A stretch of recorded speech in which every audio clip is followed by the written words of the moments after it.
Assalamualaikum warahmatullahi wabarakatuh. Kembali lagi dengan Delta Farm. Kali ini kita akan membahas langkah awal yang harus disiapkan dan harus diperhitungkan oleh seseorang jika akan berbisnis di bidang peternakan, yaitu bebek petelur. Langkah awal ini harus diperhatikan ya. Jadi yang pertama, kita harus sering sharing sama peternak-peternak yang sudah berpengalaman. Kita lihat settingan kandang mana yang paling kita cocok, dan pendapat-pendapat dari pemilik kandang tersebut kita saring nantinya untuk kita terapkan di pembuatan kandang. Sebelum semuanya terlanjur, jadi lebih baik dipersiapkan dari awal ya.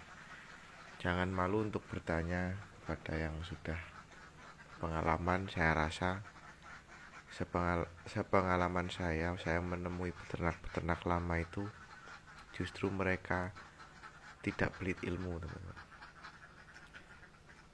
Jadi ini harus diperhatikan ya. Settingan kandang mau seperti apa nanti akan menentukan hasil. Lalu perawatan juga ditentukan oleh settingan kandang. Ada yang kandang semi basah, kandang full kering, atau kandang yang pakai semi ya.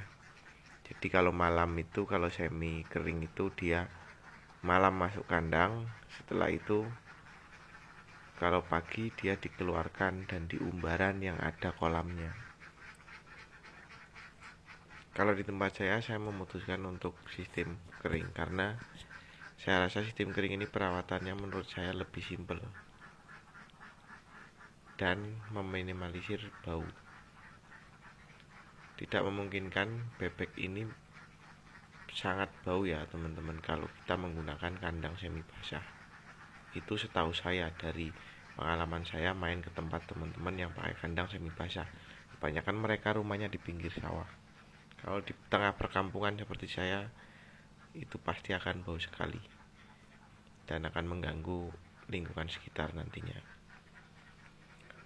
Di tempat kami buat kering ya, full kering, karena untuk mengurangi bau. Ada kelebihan dan kekurangannya. Kekurangannya yaitu kotoran kita harus lebih rajin membersihkan kalau di sistem kering ini, dan kita harus rajin-rajin menebar sekam karena bebek 24 jam di kandang itu. Nah, ini hasil telur di kandang kami ya. Hasil telur di kandang full kering. Jadi langkah pertama, tetapkan kandang, pilih settingan kandang. Lalu yang kedua itu bibit ya. Pemilihan bibit ini sangat penting karena akan mengaruhi ke produksi dan income kita dan pengeluaran kita nantinya. Jadi pemilihan bebek untuk dipelihara di sistem kering dan telur pakan tanpa pejantan ya, kita harus memilih bebek itu yang satu umur. Jadi kalau bisa itu satu sekat ini isinya satu koloni. Kalau bisa satu kandang full satu koloni, artinya dia seumuran ya. Jadi nanti dia proses bertelurnya itu langsung meningkat ya teman-teman. Meningkatnya itu drastis. Kalau yang tidak seumuran pasti naiknya itu, grafiknya itu pelan-pelan ya. Tidak bisa langsung naik. Setelah pemilihan bibit sudah bagus, pastikan bebek ini satu umur ya. Setelah itu tentukan pakan yang akan digunakan. Pakan ini sangat penting. Pakan yang akan menunjang produktivitas selain dari faktor bibit yang bagus dan kandang yang tepat. Jadi pakan ini kita berikan untuk memenuhi kebutuhan bebek tersebut ya. Bahkan kita buat over sehingga menjadi telur. Karena kalau saya tidak menggunakan pejantan, jadi bebek ini bertelur karena over dari protein. Dia akan membentuk uritan. Uritan itu kalau pernah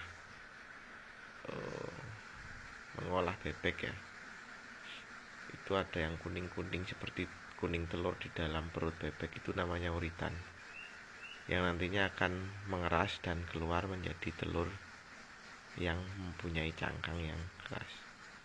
Jadi awal mulanya itu dari uritan, lalu dia mengeras, lalu keluar jadi telur ya. Nah, untuk menentukan pakan apa yang kita gunakan, kita bisa sharing ke peternak-peternak lainnya yang sudah pernah mencoba pakan yang akan kita gunakan. Boleh yang bermerek, boleh yang tidak, itu tergantung pribadi masing-masing dengan keyakinan masing-masing kepada suatu pakan. Karena kalau kita tidak yakin, untuk apa kita pakai? Kalau buat coba-coba, saya rasa bisa, tapi jangan dengan skala besar ya. Kalau mau coba-coba pakan ya silakan, tapi kalau menurut saya jangan sebelum terlanjur.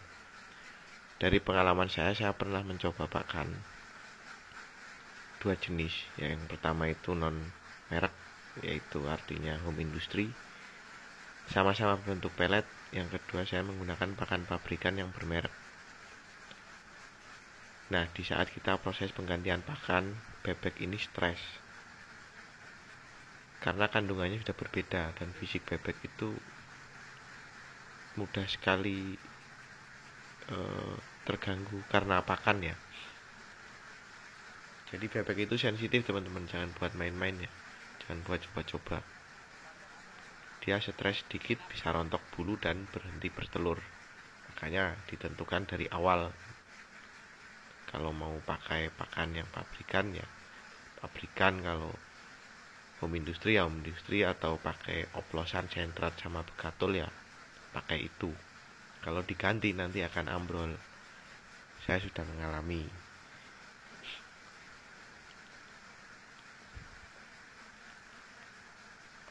Setelah menentukan pakan, pastikan perawatan bebek ini yang konsisten.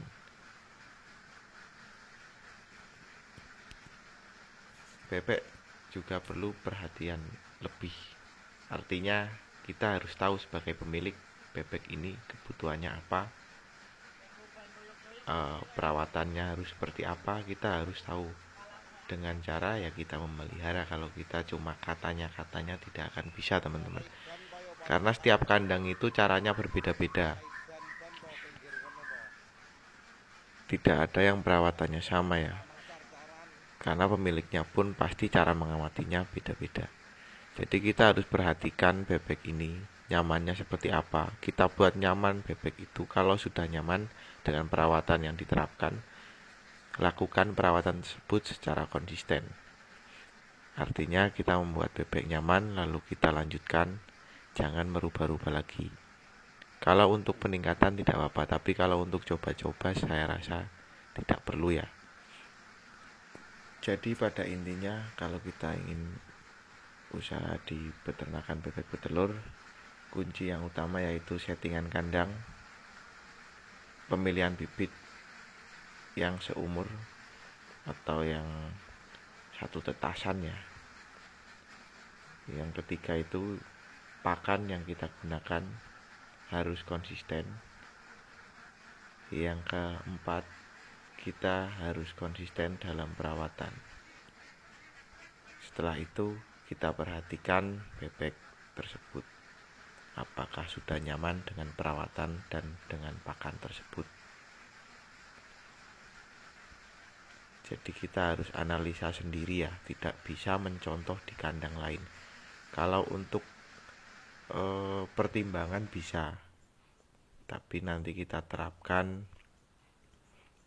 dengan cara kita sendiri. Saya pernah coba ikut sana ikut sini, ternyata diterapkan di kandang saya tidak cocok. Akhirnya saya menemukan cara sendiri, dengan cara ya saya memperhatikan bebek.